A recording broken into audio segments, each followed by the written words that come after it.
What's going on, you luscious-looking ligers? Welcome to this week's episode of Total Pod Mode. My name is James, also known as Mr. Bames, and I'm joined as always by the wondrous Will, also known as whodahfunk. What's up, James? Good to be here for another episode of Total Pod Mode. What you got lined up for us this week, buddy? Well, this week we've got the catch-up as usual. We've got some interesting stories in the news, takes us on a whole gambit of emotions. We've got, unfortunately, another shitty release. We've got a potential redemption story, and then hopefully some cause for optimism. But we'll get into all that a bit later. Sounds good, man. And then we round off the show with part 2 of our Odyssey into Half-Life 2. How will the story end? Who knows? Genuinely, genuine question. Who knows? I don't fucking know, and I finished it. But before we get into all that, how about them socials? You can, as always, find the podcast on Spotify, Apple Podcasts, and pretty much anywhere else you get your podcasts by searching for Total Pod Mode. We also post regular video content of our playthroughs, stream highlights, as well as the podcast on our YouTube channel, Total Pod Mode. You can also find us on Twitter by searching for @TotalPodMode, all one word. Or you can find me at whodahfunk on Twitter, and I'm also on Twitch under twitch.tv/whodahfunk. And you can find me on Twitter at Mr. Bames, and I'm also on Twitch under twitch.tv/MrBames_TPM. So, Will, how you been this week, man? What you been playing? I know that you had some lofty goals after your great success last week. How'd you get on? Well, man, so I'm pleased to say that I definitely found some time this week to play Resident Evil 4, although I maybe didn't make as much progress as I'd have liked to. As it had been quite some time since I last actually picked up the game, I decided that it was a good opportunity to start it from the beginning and map out the area once again. Yeah, I was going to ask you if that's what you'd done, because you mentioned you were thinking about it. I was, yeah. A lot of this game involves quite a lot of backtracking and covering old areas, and I wanted to make sure I had the kind of mental map of those freshly emblazoned on the cranium, rather than kind of vaguely remembering other old puzzles that I've been trying to solve sort of over a month ago, I think it's been now. Oh, damn, really? Doesn't feel like it came out a month ago. I don't know. Because you got it on release, didn't you? I think I did, yeah. It's probably almost a month ago now, I think. It feels like it's been longer for some reason. Hey, a lot of time's passed since then, man. I managed to complete a good chunk of Breath of the Wild since then, so... And, what, 70% of a battle pass, so... Yeah, we're doing good there. So I may have overestimated that on last week's episode. I think I've just hit 70% now, so... I think to your credit, you did say it was like 67, 68. Right, yeah. I think even that might have been a bit optimistic, but I have finally managed to achieve the statement that I made last week, so... Better late than never. No takebacks, just a delayed achievement. You were just giving yourself your flowers before you earned them. That's it. A little premature celebration there. I suffer from premature congratulations. So back to Resident Evil 4, I did manage to finally actually get up to the El Gigante boss fight, which was awesome for a number of reasons. Number one, the remake character model looks absolutely horrifying and sick. Looks like they've done a fantastic job of capturing everything that the original had plus more.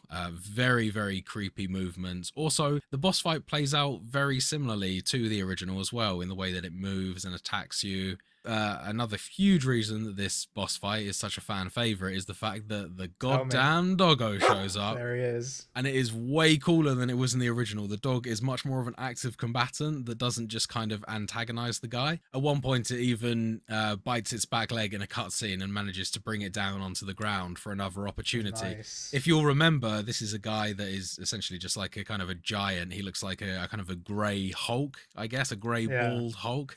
I had like Rock Troll in my mind when I saw him. I was like, this motherfucker's a big old Shrekky looking Hulk guy. Yeah, he's definitely got some of that going on as well, for sure. As you start to lower his health down, the parasite sort of bursts out of his back, and that's the weak point. And you can do the same approach where you kind of run up it, jump onto its back, and then you can slash at it with your knife. You can also stand back and shoot it with a shotgun, but the wolf just gives you another opportunity to do that. And then, unlike the original, where it kind of sort of just runs off, you actually get the wolf sat on the side of the boss arena, and you get a nice little line of dialogue if Leon approaches it at the end of the boss fight as well. And the question everyone wants to know, Will, can you pet it? Do you know what, James? I'm sad to say I don't think you can pet it. I did not see an opportunity to pet the doggo, unfortunately. It's kind of like sat off on a ledge that's slightly above you, so okay. Yeah, it's not like kind of sat on the ground next to you. That's better. It's better, but you know, it's still, I'd like an opportunity. If you've got a dog in the game, you need an opportunity to pet it at one point or another. Oh, you've changed. This isn't the Will that I know and love from playing The Division. Hey, listen, those goddamn dogs on the streets of The Division were a whole set of rabid animals, they were. Yeah, they were, yeah. Shoot first, ask questions later. So after getting up to that boss fight, I finally managed to actually rescue Ashley shortly after that through to the church. And they've done, once again, a really good job on Ashley, the voice actor, as well as the model and the design. They've pulled it off really well. It all looks kind of suitably enough like the original, whilst also being updated. Ashley is much less annoying and whiny and much more of a kind of fleshed out character compared to her counterpart in the original. Probably a good decision. It's only a good thing, yeah, absolutely. Also, the method that you communicate with her is different now as well. She has two modes which not only affect her positioning from you, but also her AI a little bit. She has the kind of stick close option, or she has the stick further back option. The stick close, she'll kind of tail you, and that's much better for sort of moving around. And then you have the stay far back option, which is much better for defending a location or holding a point, because at that point she'll kind of avoid the enemies. And like, once again, her AI is much more developed in terms of looking after herself. She would tend to just kind of stay hunched on the floor until she was carried off by one of the Ganado dudes in the original. Yeah, or stand up right in line of your shot. Yes. And then you can't shoot because you can't shoot Ashley. Yes, yeah. So that's obviously still in the game, but she seems to kind of behave much better now in this one, which is great. Not to say that she was a real pain in the first game, because they routinely, through a lot of these sections, have places where you could just tell her to hide and then call her out when the section was done. Which I never found any of. Yeah. I think you need to kind of be running up against all the walls to figure out what you can actually interact with. So I haven't really engaged with any of that. If it does exist in the remake, I haven't really progressed much further past that point. Well, yeah, funnily enough, I actually saw a little bit of gameplay of this game live. Sai was playing, shouts to Sai, and he was at the section, like, he's completed it, but he was started again. He was at the section where he'd just done the Del Lago boss fight. He was like in the boat going across into all these caves and doing puzzles in the caves. I was like, that wasn't in the original. God damn. But it was giving me a lot more God of War-y vibes. 100%. They've massively expanded that lake section. Only for the benefit. That is the first time I've seen that they've actually added something kind of completely outside the realms of the original one, which was really cool. Yeah, no, only positive things to say about that. There's actually a puzzle that takes place in the original early on, and they kind of brought that back in that section as well. It's one where you have to spin a dial round to hit certain symbols. They kind of refreshed the puzzle and put it back in that section as well. So they do a really good job of, even if you might feel a slight hint of disappointment that the game isn't exactly how you used to be, you'll see a puzzle and you think, oh, they've missed that. You know, everything else is perfect, but they've missed that. It has a real good tendency of actually putting that in just a little bit further down the line, and that's done to great effect in this game. Yeah, just make it a little bit different, but still the same as you said when you first reviewed it. Yeah. No, only good things to say about this. Yeah, real great stuff. And I'm looking forward to taking on the Chief, I suppose, in my Lex playthrough, because I think that's where I'm headed next. Big Chief Sheddy Boy. Yeah, so I still haven't left the village yet. But I think shortly after killing Menendez, then you head straight to the castle. Yeah, I think so. Next week on Total Bob Mode. But so that's kind of me for the week, man. What about yourself? What have you been up to? So this week I finished off Elden Ring, which actually happened a lot quicker than I thought it was going to. I actually did that the day after the podcast that morning. All right, so who did you fight then on this round of the bosses? So this round, I fought Fire Giant after we'd finished recording and we'd finished talking that night, and then went to bed after that. So I did Malekith, Horaloo, obviously Radagon and Elden Beast, Placidusax the dragon, the two-headed dragon. Oh yeah, nice. I don't know if oh no, I think I must have got to Placidusax because I think I got the achievement for that one. Yeah, there's two. There's Fortisax, who you have to do the huggy lady Fear. Yeah, Fear. You have to do her quest line right through to completion to get that fight. Fear, the village bike of the lands between. If that's how you want to interpret it, yeah, I suppose. Hey, I don't know much about Elden Ring, but I know that. I am pleased to see you again. Would you like me to hold you once more? I'd say the Rani's more of a hoe than any of the others. I mean, she's got everyone simping for her ending, right?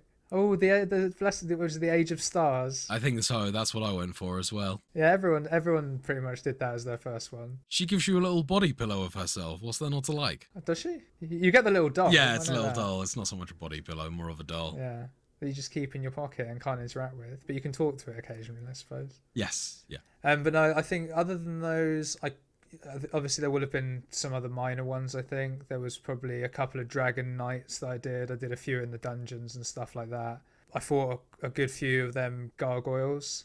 Like, not the pair, because I'd done that previously, but there was a few more that I fought just randomly. Oh yeah, Got they're more not too tree bad. sentinels, things like that. Yeah, so it wasn't too bad. And it was so much easier this second time round. I think I inferred that last week, and it continued to be so. I managed to get all of the legendary armaments, all of the legendary talismans, all that good stuff, and I still finished 40 hours quicker than I did my first time. So it was so Damn, much easier. man, making good time. Yeah, and I think like Malekith, who I thought was the hardest boss in my first playthrough, I did second time. Everything was just that bit easier this second time, sort of knowing the patterns, having a much more sort of honed in character with better talismans and things like that, more suitable talismans and things like that. It was just a much more easy experience. And because that finished much quicker than I thought it was going to, I wasn't quite ready to sort of give up on the Souls-like.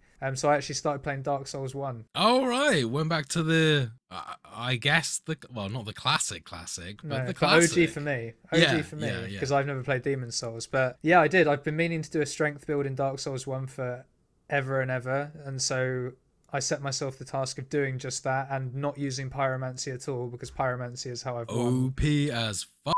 It is in new game, it's OP as fuck. I think it diminishes as you get into the new game pluses because it doesn't scale with any of your stats. Right. But in the new game, if you get the max pyromancy glove, like from doing I can't remember her name, it begins with Q, but like the pyromancy side quest. Quelaag, is it? Quelaag's the boss, but it's the Bed of Chaos's daughter.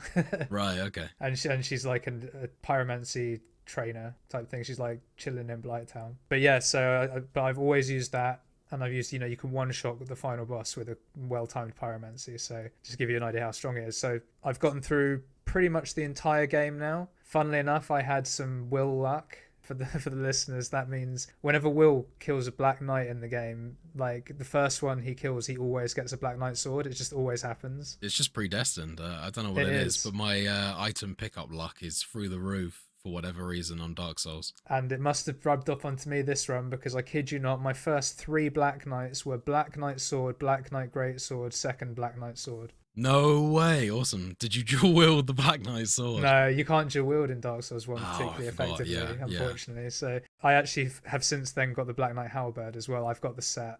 Nice. That's really cool. It's amazing, isn't it? I've never had all of them in one run before. And I'm using the Black Knight Greatsword because it scales better with strength than the Black Knight sword. It's much slower to swing, but when it hits, it is ridiculous. It's true. I was hoping that I would get the Greatsword, but I think on my playthrough where I completed the game and did complete it with the sword, I didn't actually manage to get the Greatsword in that run, I don't think. Second one. I got it. I couldn't believe it. The one in Undead Parish on top of the tower. Perfect. Yeah, nice. I was just like, hell yeah. The one just outside Taurus Beast dropped me the Black Knight sword. And I couldn't quite use it there and then, unfortunately. But then I got the second one, and it was just like, because I've spec'd for strength, obviously. And it's just been curtains ever since for the game, really. I have not struggled since I got that weapon. I know. Yeah, as long as you keep leveling it up in time with the Titanite shards that you're getting. I've got it +5 already. Yeah, as long as you keep doing that, it just shreds through the game. Yeah, because I got lucky with a lot of the crystal lizards. They dropped like 2 twinkling Titanites. Because I think a lot of those drops are random. They are. There is some sort of luck associated with that as well. And also I was getting like really good luck with like, you can get certain enemies that drop twinkling Titanite as well, like on a really rare drop. I was getting obscene luck. I just had a really lucky run because I also got some pretty ridiculous RNG with Bed of Chaos in the end. Like, they just let me do it quite simply. Oh, did you do that first try as well? No, not first try. No, God, no. Yeah. I got both of the sides first try, like no problem at all. Like, I didn't even attack, I'm pretty sure. But then it ganked me a few times. But then the run I did get it, which I think was like 6th time. So it wasn't like amazing. Yeah. But it was just really good RNG. It just didn't do anything. Oh, nice, nice. Yeah, that can be a tricky boss fight there, and you can get really unlucky if he just does the wrong move at the wrong time. It's kind of a guaranteed death. Yeah, because she can slap you out of the air if you try and jump down in the final bit, and it's just brutal. But yeah, I really haven't struggled with any of the bosses. I mean, I know these ones like pretty well at this stage, but it's just OP with this sword, man. And I've got like 60 strength, and it scales to a B. Yeah, it does kind of break the game a little bit if you keep going with it, but hey, it's a fun way to play. Yeah, and it is very different because of the slow swing speed. Yeah, you have to time stuff a lot better, but the arc you get on it, and you've got like a decent amount of range. I've played with a spear before, which has really good range, but this is just something else with the damage output. And it's the only time I've ever seen any form of stagger in Dark Souls 1, because I've never used heavy weapons. I always use like a sword and then pyromancy. Yeah, yeah, the values for those seemed much tighter than they got in some of the later games. Like in Bloodborne, it kind of felt like everything staggered, even stuff that you wouldn't necessarily expect to stagger, like the whip. Yeah. Oh, that threaded cane was obscene though. Yeah, the threaded cane, yeah. Yeah, oof, so good. Especially against Amelia. Put it in like whip mode, it's like just tears her apart. Great game. But yeah, that's really it, man. Just getting on Dark Souls. I will finish it by the next week comfortably. I've only got 2 bosses of DLC and then the final boss left to do. Nice. Looking forward to seeing how you get on with next week, man. But with that, I think we're about done with the catch up. So why don't we talk about this week's news?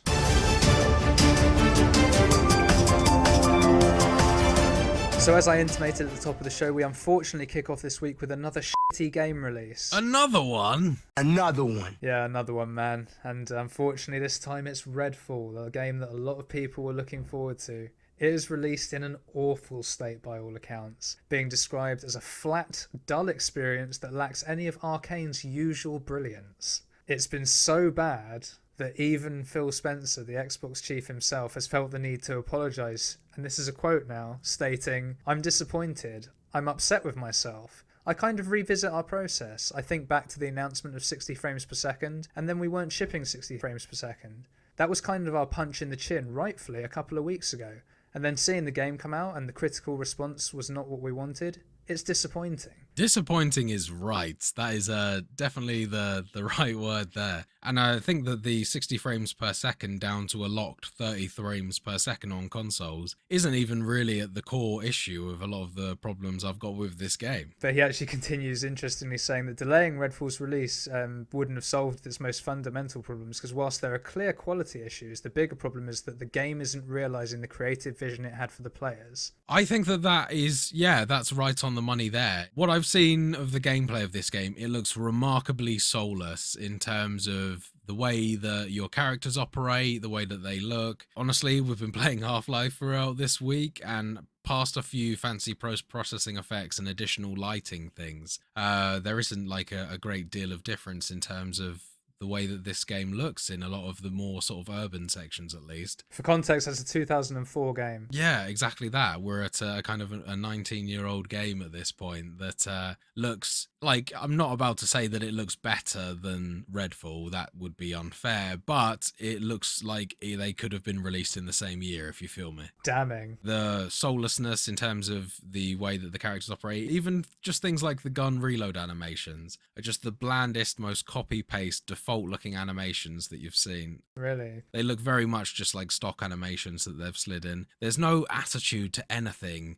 The guns look very uninspired, and the way that the attachments just kind of like look like super glued onto the guns. There was nothing in the game that caught my attention, really. And another big problem that I've seen is that enemy AI looks absolutely awful and not very fun to fight against at all. A lot of the time they're either just kind of mindlessly wandering and ignoring the player, or kind of prioritizing the wrong things to attack. And obviously that is a big problem in a game where it's kind of core focus is eliminating enemies with guns. It really is just kind of marketed and based around that kind of idea of, what do I want to do? I kind of want to play a mindless shooter with the boys, then this is the game for you, kind of thing. Yeah, how can you have enemies ignoring you if that's the case? That doesn't make sense. The AI in the game appears to be broken, and if it's intentional, then I don't know what the hell they were thinking. But yeah, honestly, this looks like it's shaping up to be one of the more disappointing releases of this year, which is a real shame, given that this has come from Arcane and obviously published by Bethesda. Yeah, and was very much being looked forward to by a lot of people. And of course, this has the knock-on effect that the state of that this game's released in has actually had many people now questioning what's Starfield going to look like at the end of the year. Obviously, another big Bethesda title. Does Starfield have an online element, do you know? That's something I haven't really read or heard too much about. I kind of felt like this was a single-player experience. Not that I'm aware of. I'm pretty sure it is single-player. I think ultimately Starfield is being produced by a different studio than Arcane aren't producing Starfield, are they? So I feel like it's not No, really. but it's still Bethesda. It is still Bethesda. So that's why people are like, oh, good old damn. And obviously the footage we saw in that beta footage when they first showing stuff didn't look good at all. No, that's true. Add in the usual sort of Bethesda jank on release that you're just going to get because it's Bethesda game on release. You know, people are worried, man. And rightfully so, I think, that this is a real letdown. Going back to its kind of core point that this is a multiplayer shooter experience as well, it fails on several fronts. The fact that there's no drop-in, drop-out gameplay involved. The fact that if you do play with your friends, there is only single player progression, meaning that all your buddies don't actually progress their campaign, they're only progressing yours, which is like acceptable in a game like Dark Souls or Elden Ring, where the core focus isn't a multiplayer online experience. And then there's this, which they've had similar games to this, like Borderlands and Left 4 Dead, that have been able to master drop-in, drop-out gameplay for years, and it hasn't been an issue. So failing on just these kind of basic quality of life, kind of not even really quality of life, they should just be kind of just basic factors of a multiplayer game at That's this a point. standard. Yeah, it really should be a standard. And the fact that it's not made its way into this game, plus they've had all of the issues with performance, a terrible PC release, the way that the game looks, the way that the game performs, it just all reeks of a rushed mess. I mean, there's cool ideas behind here, the art style, some of it, and at least the way that they've designed the game. It's got a bit of a Stranger Things look to it. There's a lot of 80s influence going on in the game. All of that stuff could have worked, but it needed like more years, not months, to come out, you know? Which is crazy because this one got delayed too, I'm pretty sure. It did, yeah. What is it about this year, man? This year is cursed for gaming releases. Yeah, but then a lot of them have actually ended up being quite good, right? I think Survivors is getting a lot better. Well, speaking of things that are apparently meant to be getting a lot better, shall we move on to our next article? Oh, you juicy little segue, you. Our second story is something of a redemption arc, potentially. Could be, kinda. I mean, who knows? We'll see how it goes. You may remember we reported a few months ago now, definitely months ago, that Saints Row got a remaster and was re-released, and it didn't release to brilliant reviews, did it? It did not, no. Very disappointed with the look of that game. Once again, both in terms of bug and in terms of soullessness. I think I probably used those words during the release of Saints Row as well. Or at least it's lost the soul of its predecessors. Yeah, I believe my wording was that's taken the Saints Row out of Saints Row, wasn't it? Yeah. But it looks like they're trying to put it back in, Will, because apparently it's going to be getting a sort of major cyberpunk style overhaul. Every part of the game is apparently being improved as the devs ask fans to give the reboot another chance. There are going to be 3 major expansions, with the first being released on the 9th of May. Okay. And this first patch promises quality of life improvements, new features and bug fixes, and is also going to add a new district called Sunshine Springs, along with, get this, a selfie mode, an emote wheel, and major changes to combat. Okay, well, I mean, this sounds like definitely the sort of thing that I could be tempted to give it another touch into this game. It definitely would have to be at a discounted price. This still doesn't warrant, I think, paying full price for. I'd be interested to see just how deep these improvements go, but hey, I'll definitely check it out. I'm not doing anything until all 3 of the patches come out and I've seen some reviews. Oh yeah, absolutely. I mean, I certainly wouldn't be, by checking it out, I need to clarify, I mean, via YouTube or something. I'm not gonna, right. Yeah. I don't think I'll be tempted to pick this one up. I'm hoping that these fixes go just beyond bug improvements and things like that. I think the combat improvements is promising. The new area, Sunshine Springs, sounds promising in terms of at least they're bothering to increase the span of the game a little bit. However, I mean, what they'll actually include there is yet to be seen. Exactly. And it's all sort of for nothing if the game still isn't working even after their fixes. Or not to say working, isn't as good as people want it to be after their fixes, you know? I couldn't give less of a shit about selfie mode. I think that's just...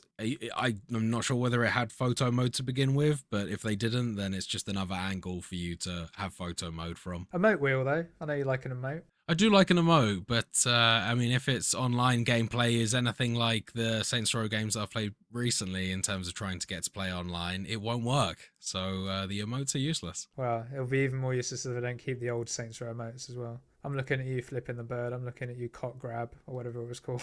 Crotch grab, I think. Yeah, probably just crotch grab. Ah, cock grab. What, eh? You like it like that, eh? Yeah, I bet you do.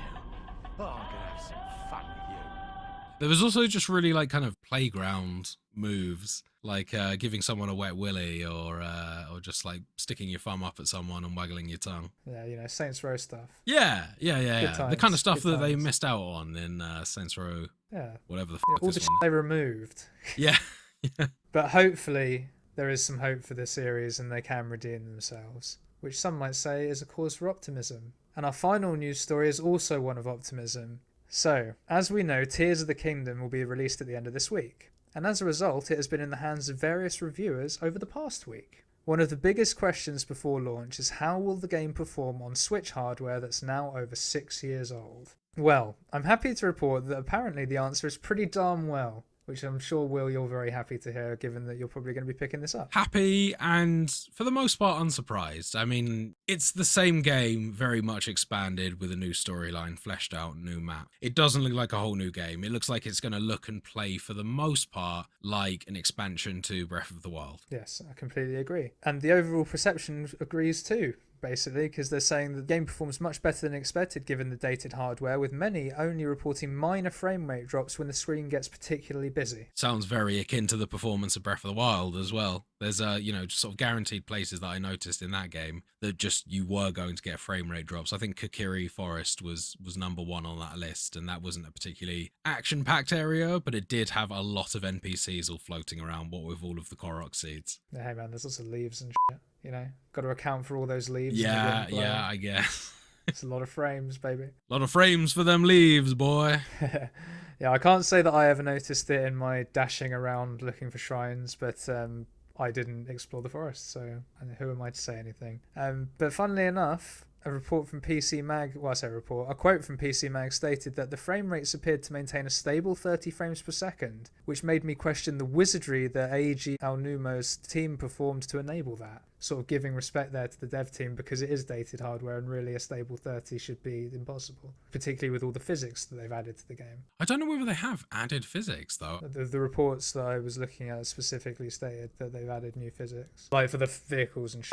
Yeah, I mean, I don't know. It just felt so physics-based previously. I'd be really interested to see how they've developed that. I mean, and maybe I'm underselling even some of the changes that I've seen. Well, I think it's things more like, they've added propellers and things like that. So it's maybe the similar physics that was in the game before, but there's new ways to interact with the physics. Yeah, that's kind of rather what I than think actually is adding more new the case physics. there. I think that, there's more new ways. Like, as we mentioned in one of our previous episodes, the ability to catch a projectile and reverse its trajectory in midair and then return to sender. That sort of thing is the kind of developments that I'm expecting to see, but not necessarily stuff that would mean that there would be more of a demand on hardware, just more developed content. I guess it's great news, and I'm really happy to see this. I'm just surprised that they're placing so much emphasis, and surprised this game runs really well, and they're calling it wizardry, that the game runs well. It's in my mind, that would be a bit like saying, oh my god, Majora's Mask runs amazing, a miracle. They're kind of the same game with just a load more gameplay elements added. Are they pushing the boundaries of the demand in terms of hardware on the game? I don't know. Not that I've seen so far. I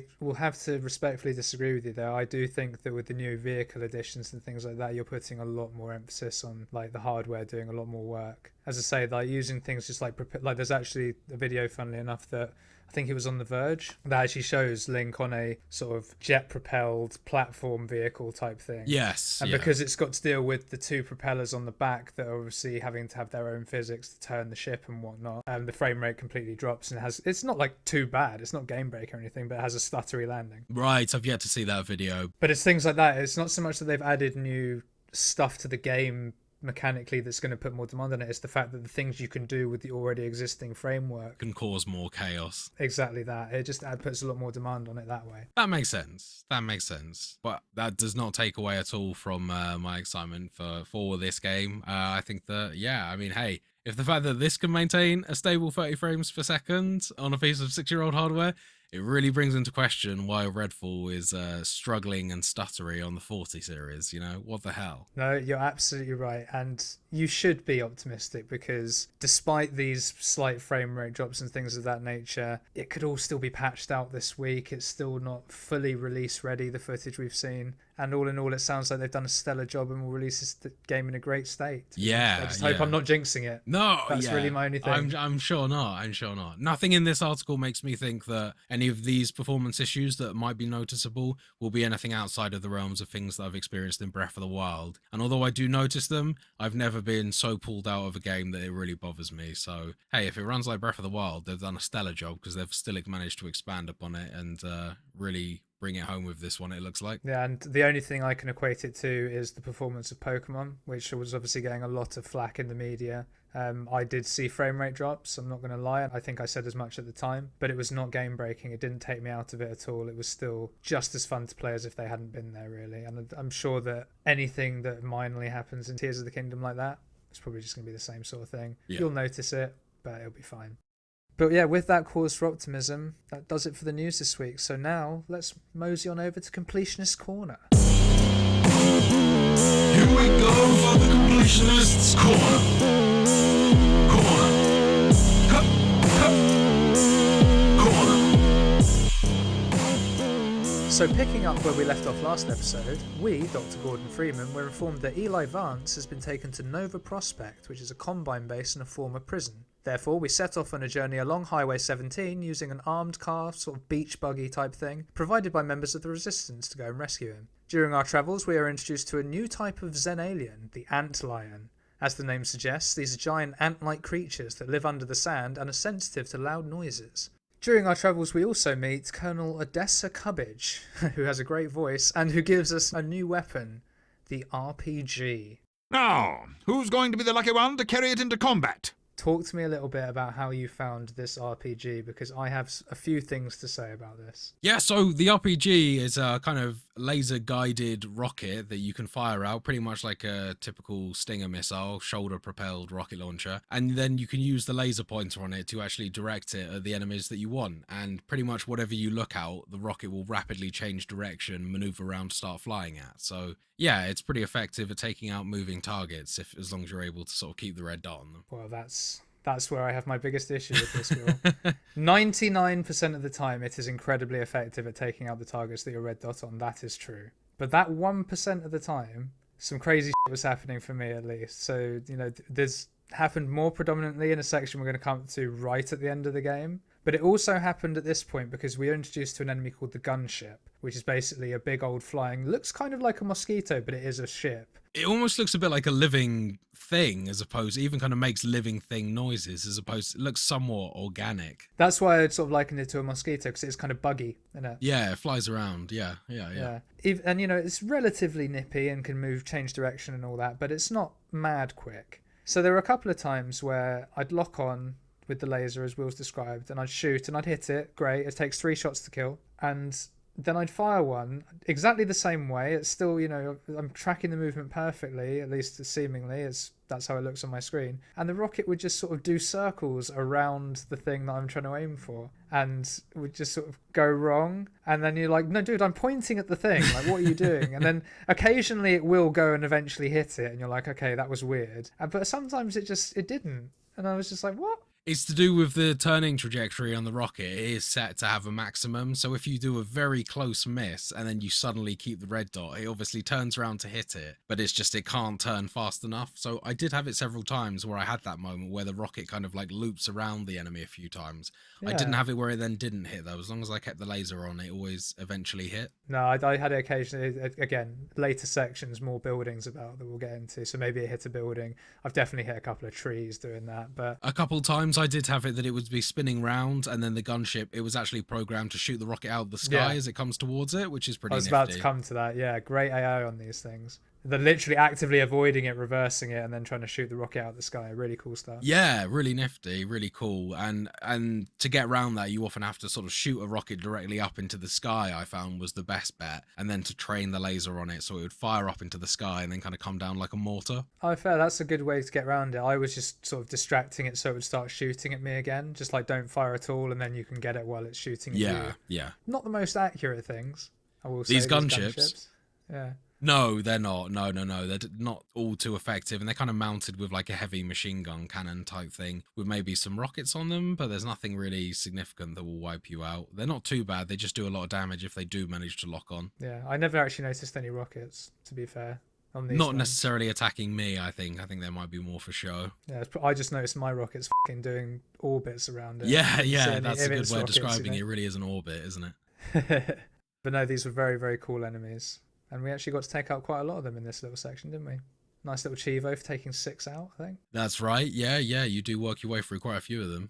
So, with our new RPG weapon in tow, Dr. Freeman continues along Highway 17, passing by the abandoned outposts taken over by the Combine, before finally arriving at Bridge Point. Here, Freeman shows off his platforming chops by crossing the underside of a railway bridge using various collapsed beams to deactivate Combine force fields in order to cross the bridge, the traditional way on top.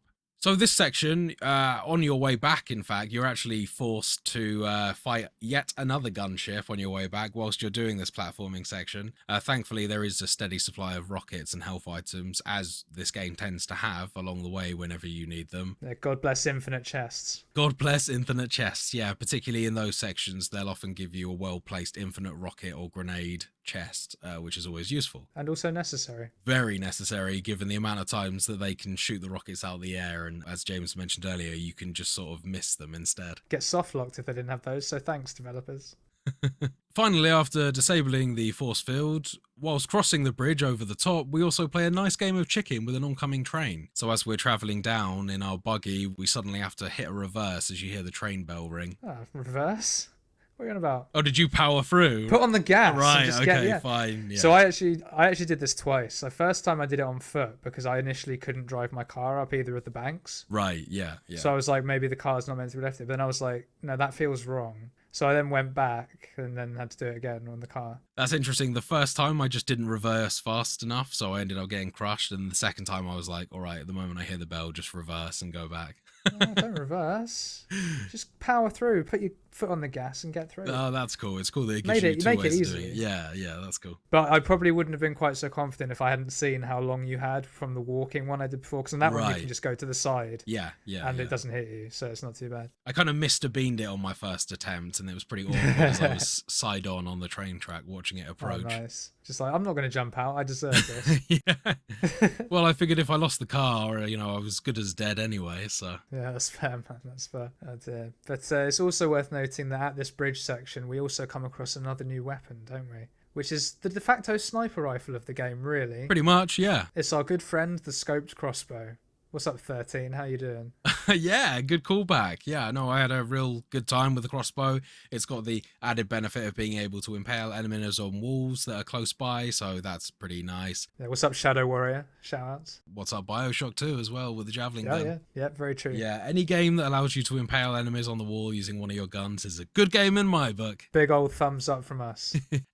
So playing through, you don't get a great deal of opportunities to use this because a lot of enemy combat encounters are very much up in your face, but it can be very useful in those rare sections where you'll have a pesky guard on a ledge somewhere shooting you. You can often deal with them quite quickly and efficiently using the crossbow and then return to your regular kind of mid-range chaos.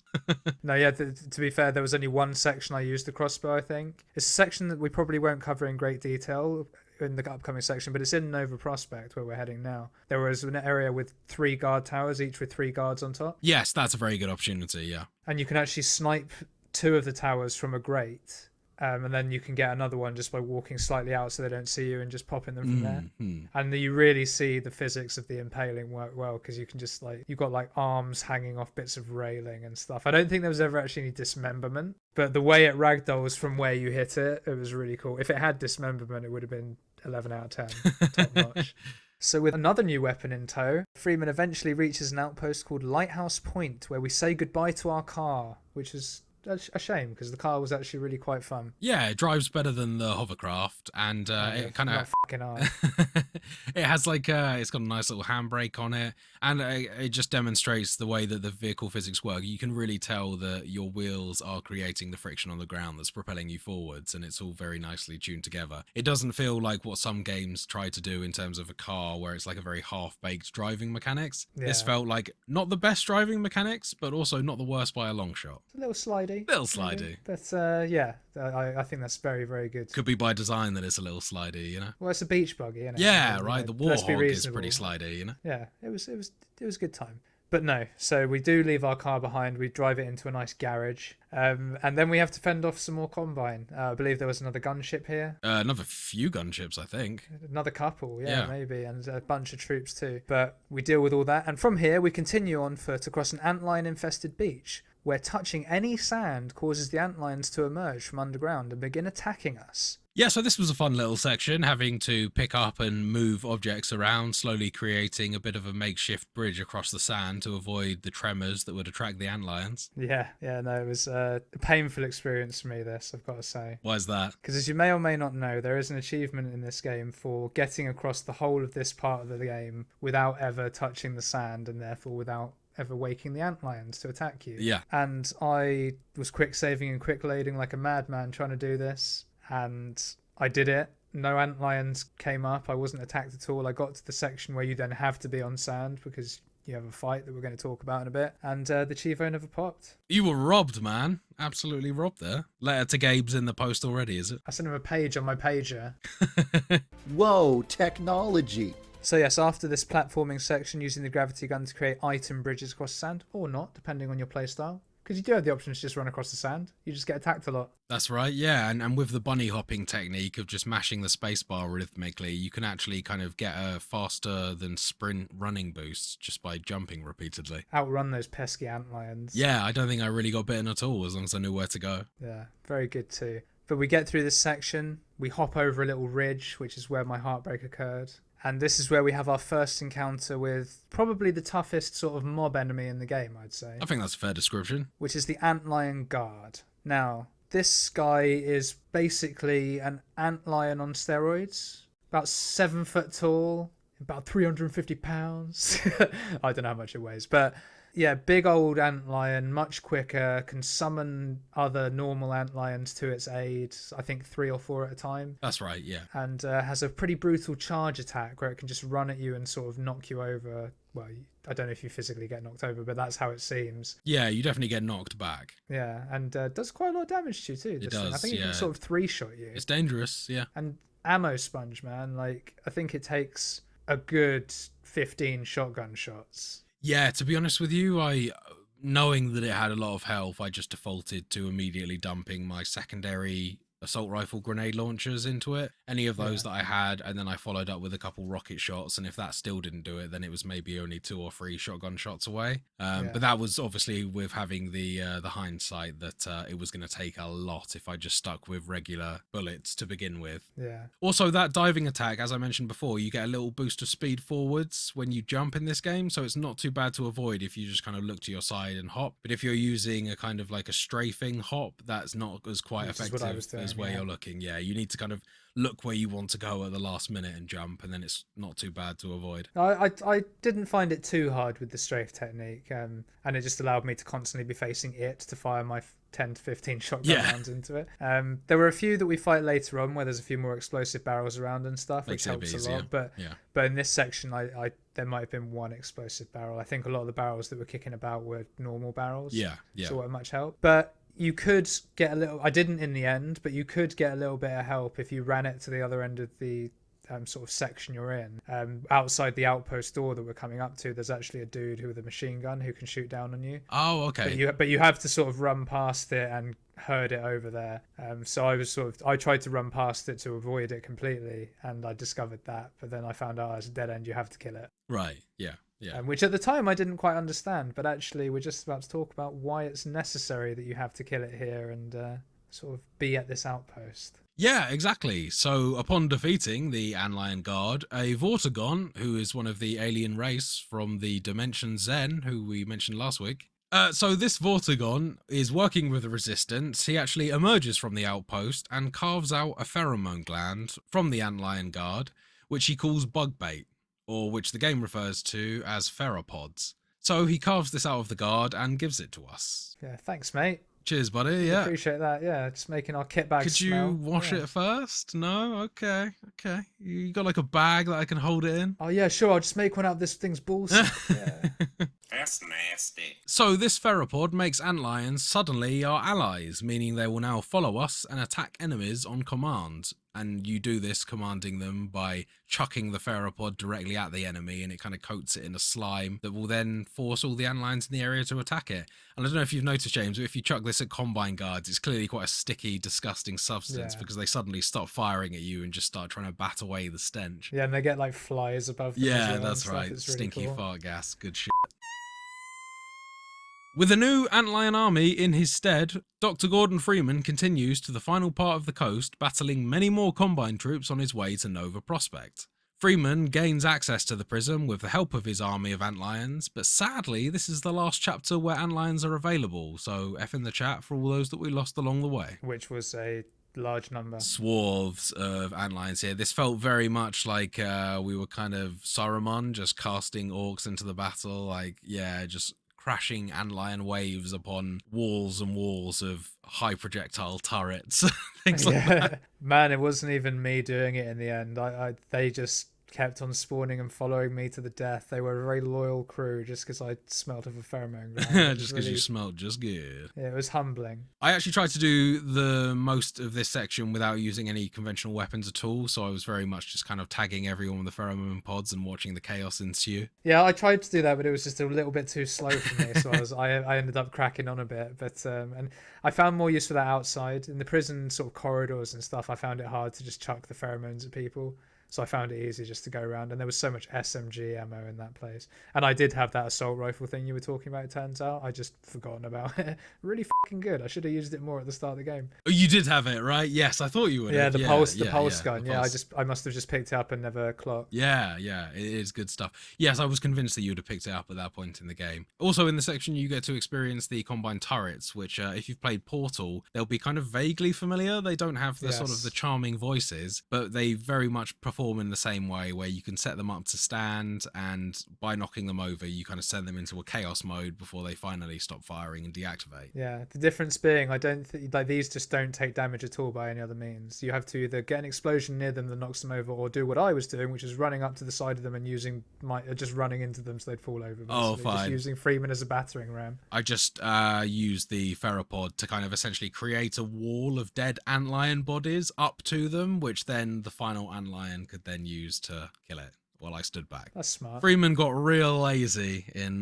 this section of the game. He was really just kind of your like... Freeman did. Yeah, my Freeman did.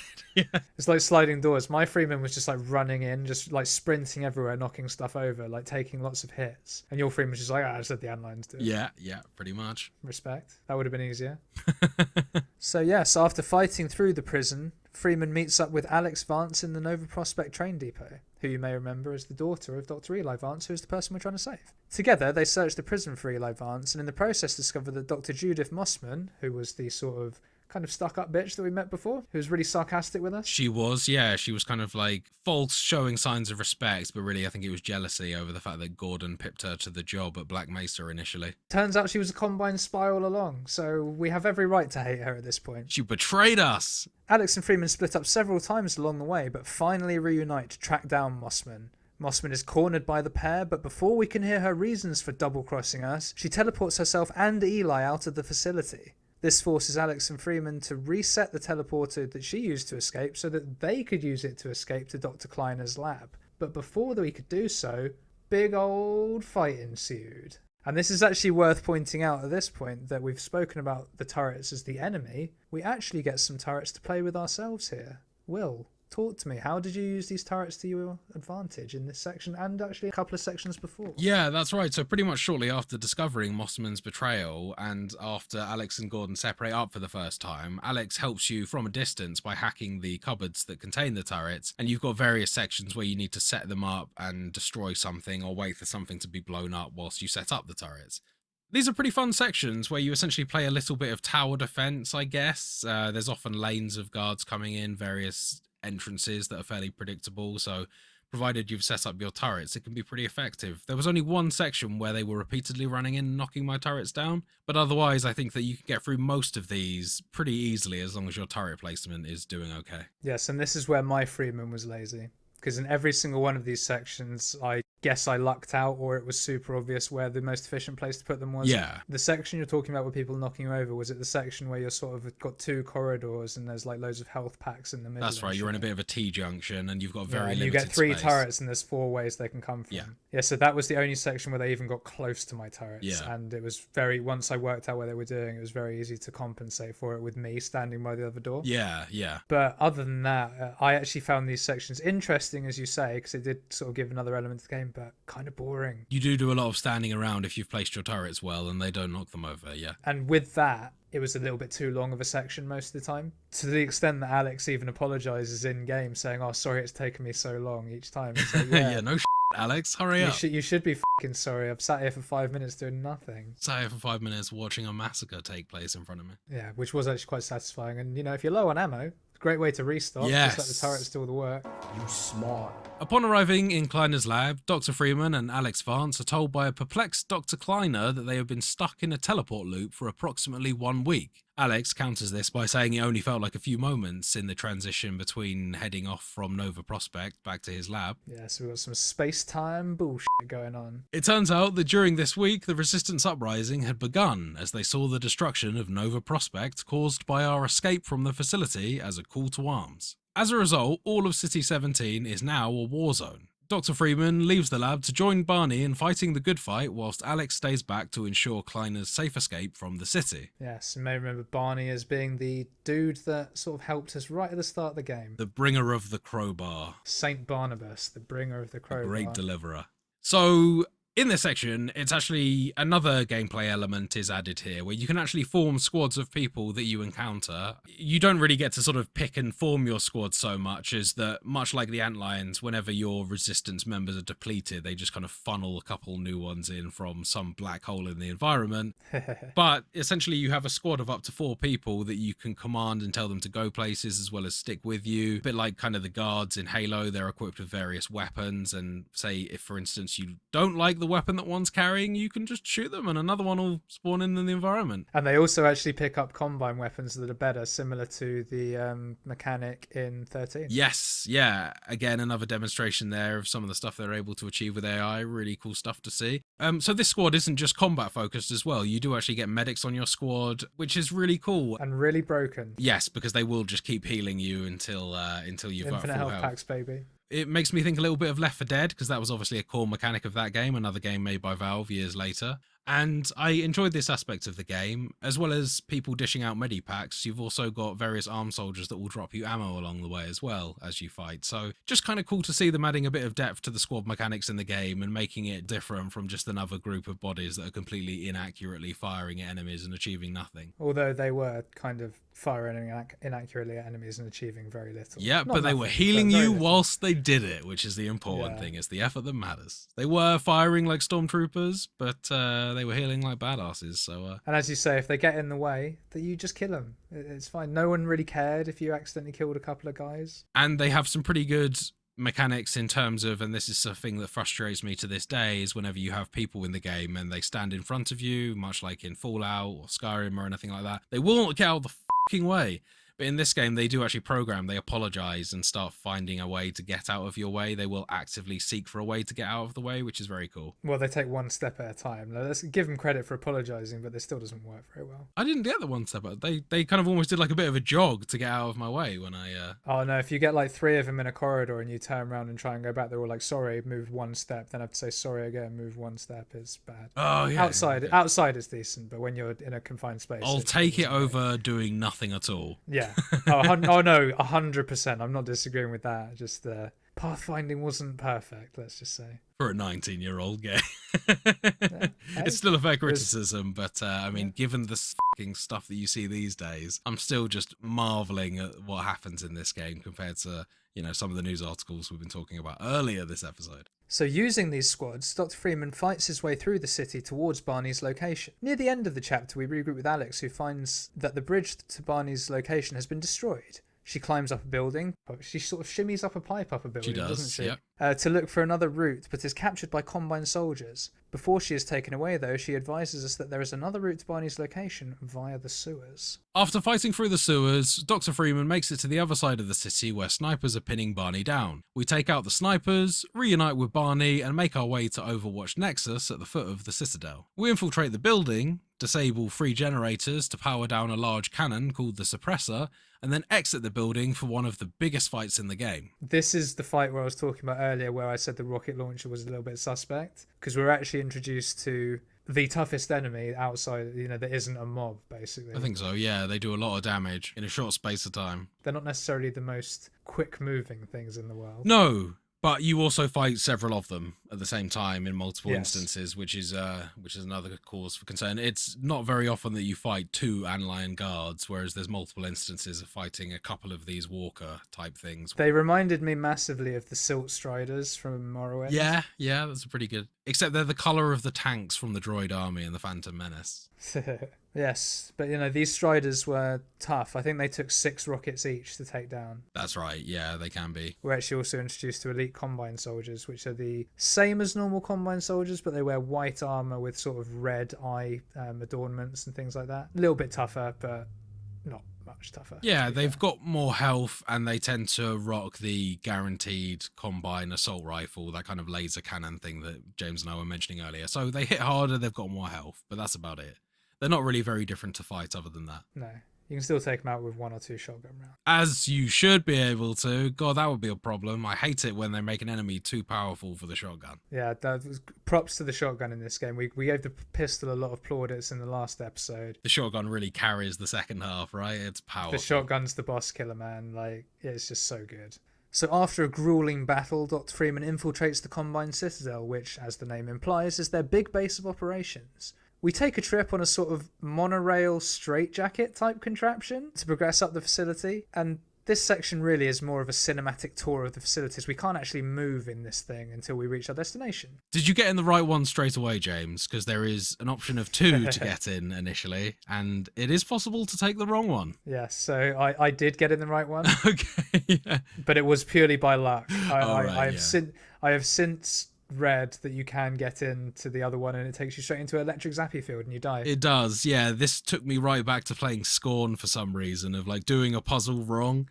And even though you can't really consider it a puzzle getting into this thing, but yeah, it made me think back to Scorn and scraping our poor Eggy bro out of the shell. So when Dr. Freeman is finally dropped off at the security gate, he has all of his weapons vaporized by the security system with the exception of the gravity gun. My babies! That was my reaction to this. I was like, no, the shotgun. The Magnum. I was kind of pissed. I was like, damn, I've just invested heavily in these weapons. Like what the hell? Like, these have saved my ass like a bunch of times at this point. Fear not, James. Good things are coming. Oh, I know. Because for whatever reason, the gravity gun causes the security system to overload, which has the added bonus of significantly, and when I say significantly, I need to put that emphasis on it because my goodness, this thing got a significant power up at this point. Yeah, it turns from like a useful tool into a killing machine. I'd go one step further. It turns from a gimmick into the most incredible weapon in this game. And that it basically, all it really does is it ups the strength and speed of it, and you're allowed to sort of use the gravity gun on organics now, as opposed to just inanimate objects. With the added benefit of vaporizing their gun as you suck them towards you as well, so they can no longer use it. Yeah, and there's just nothing quite like a group of Combine coming down a corridor, taking the first one and just bowling pin taking them out in one strike, or you can just chuck them into the power surge things that are around the facility and they vaporize in front of your eyes. It's great. And also those power surge things, they're all kind of transporting electrified balls up through the system, and you can suck those electrified balls out, and the moment they make contact with a Combine guard, they just absolutely vaporize them as well. Yeah, and they can bounce around and stuff too, so they can be real brutal. So these balls fire exactly the same way as using the Combine assault rifle. They have a secondary fire that can fire one of those as well, which is pretty chaotic because you can do a lot of damage to yourself if they come back on you, and they are, as James said, very bouncy indeed. It kind of a little bit like Flubber in a way. But no, that is a real fun section. There's also another few bits in this section where you get to see some cool demonstration of physics. Like there's those chambers with a central vaporizing ray in it, but then anything that goes into the outer cylinder just gets slowed down in time. So you can kind of suck Combine guards towards you and then fire them into it, and they just kind of like get suspended slowly passing through the air. It's quite cool. The other sort of less impressive but equally as key side effect that this has is that your suit also seems to get a bit of a boost as well, because you now can use the sort of wall planted generator things where you could previously like charge your suit up to have 100 shield. Basically that now is a 200 capacity, and also these electric things will now do your health as well. Yeah, that's right. So you're just supercharged every time you hit one. At this point you really don't need it because this gun just makes the game futile, really. It's so simple just to get through guards, but it is still handy to have. I think it's in there to make you feel powerful rather than to serve much of a purpose. It's like, oh, okay, well now I have an extra 33% health, so right, go for it now. Yeah, and I do feel this whole sort of mission bit was kind of just to sort of cinematic, you're about to get the big bad sort of experience. It was well done. Pretty much, yeah. Also, I mean, you can pick up way heavier objects in the environment as well. So you're talking about bowling pins. You can be sucking out massive electrical terminals and literally doing exactly that. There's quite a few nice long sections where they just pile guys running towards you without very many obstacles in the way. So you've got lots of opportunities to try and knock down as many as possible in a single shot. Yeah, my record was 7, I think. Ooh, that's nice. Nice. It might have been 6 with one of the bodies being the bowling ball, though. You also get to see what the Combines look like outside of their suit in this section as well, which is pretty damn horrifying. They've kind of got little peg legs and creepy bodies. Let's just say, keep the suit on, buddy. Disgusting! With this beast of a weapon, the upgraded gravity gun, Dr. Freeman makes easy work of reaching the administrator's office for the final confrontation with Dr. Wallace Breen. The gravitas of the moment is slightly diminished by the fact that we needed to use another bodysuit contraption to reach the office, and we are not released on arrival, meaning that Breen has actually managed to capture us, along with both Eli and Alex Vance. Got us all in his little web, hasn't he? At this point, we are all trapped in the office, having a conversation with Breen and the traitorous Mossman. Oh, that bitch. By this point in the game, Judith Mossman is having second thoughts about helping Breen and actually betrays him by releasing Freeman, Alex and Eli from their pods using her hacking device. Yeah, and when we say using her hacking device, she doesn't really hack anything. She sort of just, it looks like she just short circuits it. It's the kind of slightly more sci-fi equivalent of putting a bullet in the console thing and it does the thing that they want. Yeah, Han Solo, I'm looking at Yeah. So after having been released, Breen attempts to kill them all by using the gravity gun, but fails miserably, although he is able to use the commotion caused by a shot to escape with the gravity gun. We pursue Breen, but before we can get to him, he gives us the slip again, although this time he leaves the gravity gun on the floor. Now armed again, we pursue Breen once more and eventually find the dark energy reactor at the very top of the Citadel. That's right, so when we manage to encounter Breen as well, we can hear him kind of arguing with the Combine, I guess they're overseers. I think their official term is advisors, and he's even agreeing to having like a body swap because he's threatening, saying that, oh, there's no way I'll be able to survive on the other side of this portal. You can't understand what they're saying to him. Obviously, they're speaking in an alien language. But then he does repeat back to them, oh, fine, I'll take the body double. So, yeah, he's getting real desperate into survival mode now.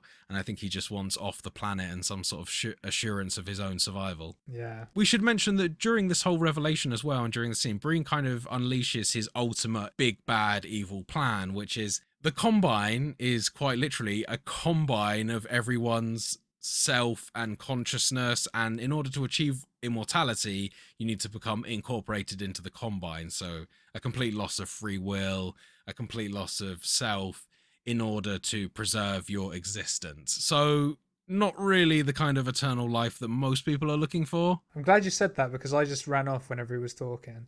Didn't want to hear his nonsense. I was just like, nah, I'm going to come and kill this you, is mate. the Completionists corner. We're meant to play these games. Yeah, but no, but I did play it. I didn't think he was saying anything important. I thought, because throughout the game before that, he comes up on screens just like, oh yes, I am an evil overlord thing, and I'm saying a set speech that lasts about 2 minutes and doesn't actually say anything. So I just thought it was that, so I just ran off. No.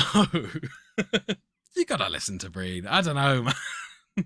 Sounds like you just ran through this at the end. Well, yeah. I didn't think he was saying anything important. He's the big bad. He's obviously the guy. You get to his office and you're like, well, I guess I stopped listening. No, in his office I was listening intently. You're not talking about the screens thing Yeah, where he's like, referring he to pops you. up like 3 times. He's like addressing you directly. No, he wasn't. He is. He is literally speaking to Is you. he? Yes. All right. He was just he'd come up and he was like, I am here. And I was just like, no, see you later. He's like, is this what it's come to, Dr. Freeman? Is this really the path you've chosen? Think about all the things that you've destroyed, Dr. Freeman. Have you managed to create just one thing?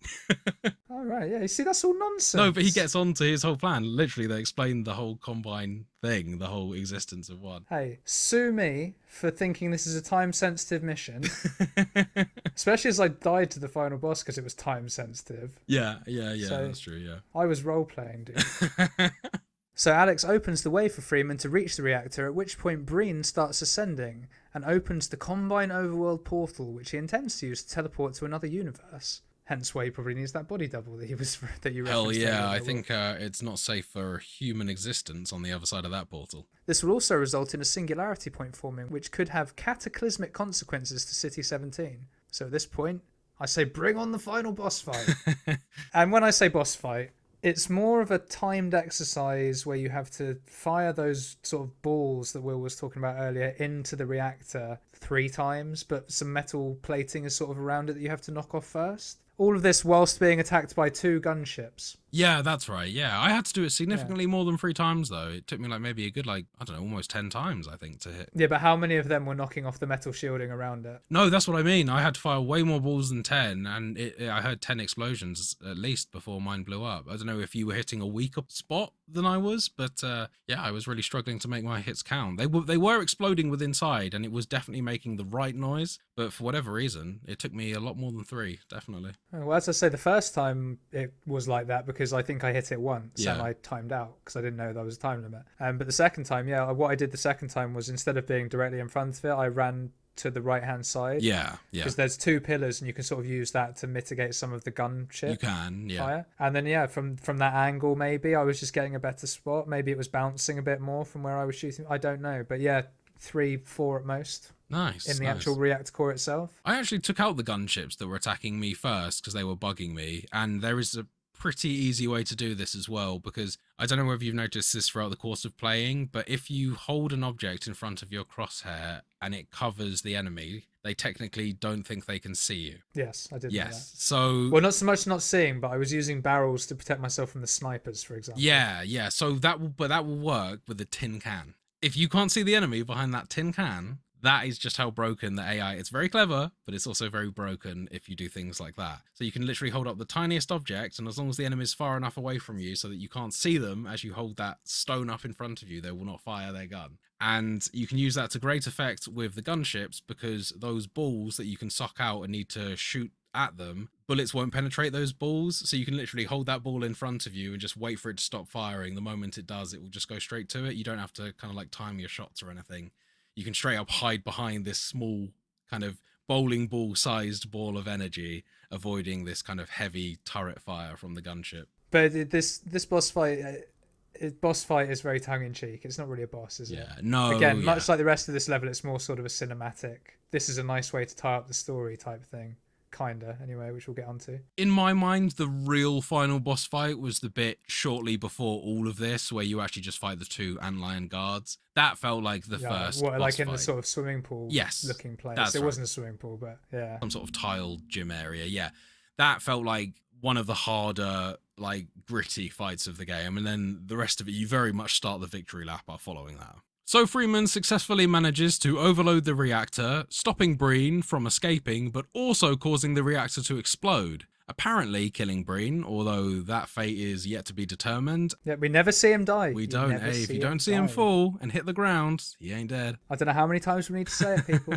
So the explosion also nearly takes Alex and Freeman with it. However, just as the reactor detonates, G-Man freezes time and gives a brief monologue about how Freeman has no free will and may well be called upon to go on various other missions for G-Man, and apparently there's a new party that are now interested in his services. Yes, and this is actually, I wanted to pick up something that you said when you were describing what Breen was talking about, like as we're going, the bit I skipped, that I probably rightly am getting chastised for. I just thought he was talking nonsense, but is Freeman then part of the Combine? Well, this is the thing that's is that the yet twist? to be determined, and there is no twist in this game. No, I know, but that's what I mean. Is that the implication? It could well be. We'll have to wait for Half-Life 3, buddy. I think that is one that we may never even see the answer to. Who knows? This is a game that a very odd, sudden ending. Yeah, much like the first one. Disappointing, I've got to say. A little bit disappointing that. I think it's one of those ones that a lot of that is holdovers from the first game. I think that the first game is the exact same thing. You kill the boss, you immediately, a sort of Lovecraftian horror type space entity comes out, says, your mission's complete, well done, we're putting you back into cryo, and that's it. And just like you said, you had no idea what was going on at the beginning of this game, and just like you said at the head of this episode, that you had no idea what happened at the end of the game. This is a very interesting way of pulling the narrative together for this game, is the fact that you get very little context, and if anything, it just generates more questions than it answers, really. Yeah, and I'd have a much bigger problem with that if it wasn't for what you said in last week's episode about Valve's sort of approach to Half-Life, in terms of they wait for a new technology to come out and use Half-Life to sort of show off what it's capable of. Yeah.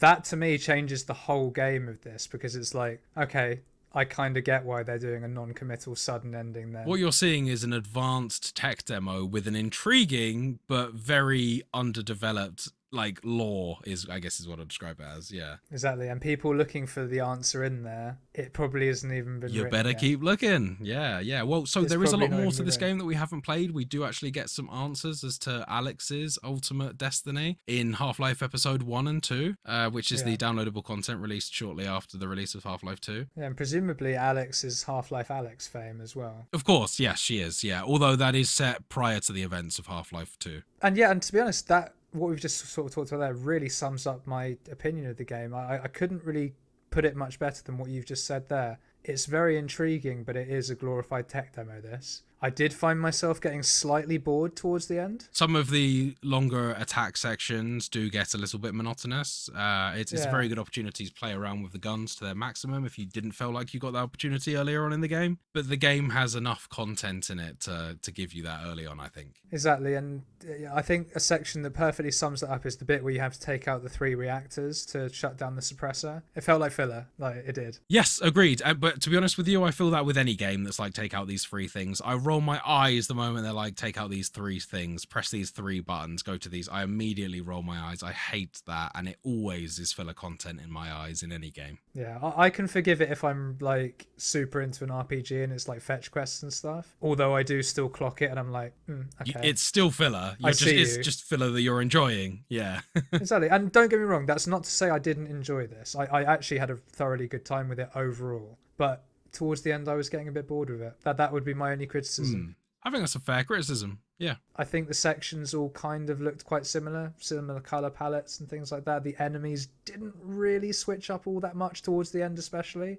It was all combined soldiers. Pretty much once you've got past Ravenholm, there is very few additional enemies other than the couple of antlion things and then some upgraded combines. Yeah, I'd say from Nova Prospect onwards, it was pretty much the same. Yes, you get like occasional spatterings of enemies for variety, but they aren't any new enemies in that. It's just like occasionally you'll bump into a headcrab infested zone of Nova Prospect or whatever. Yeah, and the antlion guards were incredibly cool and fun to fight, but maybe 3 fights. That first initial one, the 2-pairer that we talked about, and maybe one other that comes and attacks you at some point.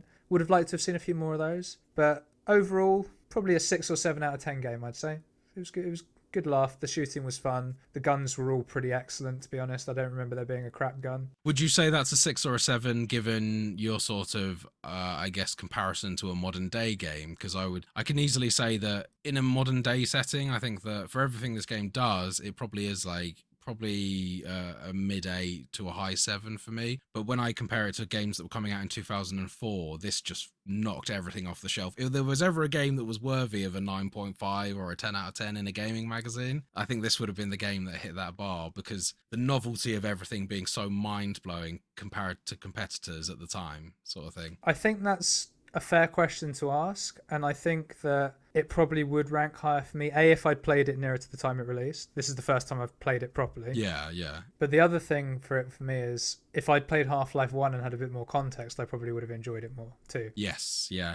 I do ever so slightly regret not making us play Black Mesa, which is the sort of Half-Life 1 fan remake, before we actually jumped onto Half-Life 2, just so you had that bit more of context. Although, debatable whether it would have actually provided you with much more context, I guess. No, and seeing how this ended and started, I can kind of see that, but I think things like that, with me at least, fairly or unfairly, that instantly like drops a point off, maybe even 2. Yeah. So, yeah, I think a fair question to ask, and had I played it before, I think it probably would rank higher. As I say, the only game that I saw on the list that instantly jumps out at me that was even comparable at the time was Vampire Bloodlines: The Masquerade, which was a very lovely looking game, really cool sections and great fun, but it didn't look as good as this. It wasn't like vastly inferior, don't get me wrong, but the facial animations in this are something else.